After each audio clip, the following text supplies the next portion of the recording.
What day is it? What day is it? Mike. What day is it? What day is it? Hump Day! It's Hump Day! Good morning, friends. I hope your week is going really well and that you are enjoying some of the beautiful colors that's starting to come in the town and amongst the trees. It's quite amazing to see all the fall foliage coming about. There's a story today that I wanted to share with you from the book of Exodus, chapter 32, verses 1 through 14.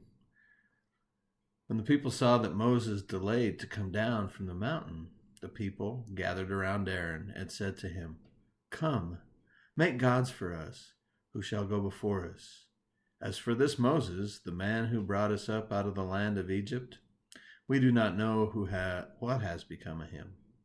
So Aaron said to them, "Take off the gold rings that are on the ears of your wives, your sons, and your daughters, and bring them to me." So all the people took off the gold rings from their ears and brought them to Aaron. He took the gold from them and formed it in a mold, and cast an image of a calf. And they said, "These are your gods, O Israel, who brought you up out of the land of Egypt." When Aaron saw this, he built an altar before it. And Aaron made proclamation and said, "Tomorrow shall be a festival to the Lord." They rose early the next day and offered burnt offerings and brought sacrifices of well-being. And the people sat down to eat and drink and rose up to revel. The Lord said to Moses, "Go down at once. Your people whom you brought up out of the land of Egypt have acted perversely. They have been quick to turn aside from the way that I commanded them. They have cast for themselves an image of a calf and have worshipped it and sacrificed to it and said, 'These are your gods, O Israel, who brought you up out of the land of Egypt.'" The Lord said to Moses, "I have seen this people, how stiff-necked they are. Now let me alone so that my wrath may burn hot against them, and I may consume them, and of you I will make a great nation."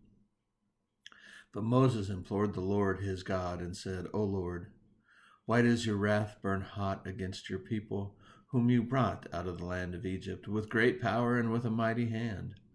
Why should the Egyptians say it was the evil intent that he brought them out, to kill them in the mountains, and to consume them from the face of the earth? Turn your fierce wrath, change your mind, and do not bring disaster on your people. Remember Abraham, Isaac, and Israel, your servants, how you swore to them by your own self, saying to them, 'I will multiply your descendants like the stars of heaven, and all this land that I have promised I will give to your descendants, and they shall inherit it forever.' And the Lord changed his mind about the disaster he had planned to bring on his people." I imagine most of us have heard some story like this in the church. We've learned about making golden calves and worshiping idols. But I think one of the things that sometimes gets missed is the fact that the Lord was angry with the people. He was ready to get rid of them. He was ready to start all over again with Moses. But Moses was able to plead on behalf of the people, to remind God that, look, these are the ones you brought.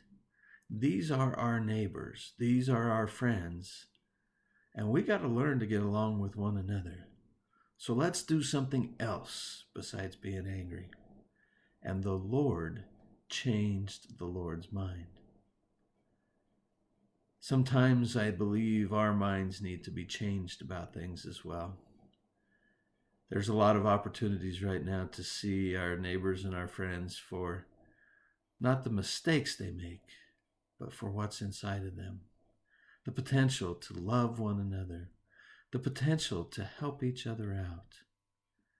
Knowing that the Lord is willing to stick with us when we make some of the worst mistakes of our lives, God forgives. And so, friends, we can forgive too. Let us be humble and let us serve one another in joy. Have a wonderful week.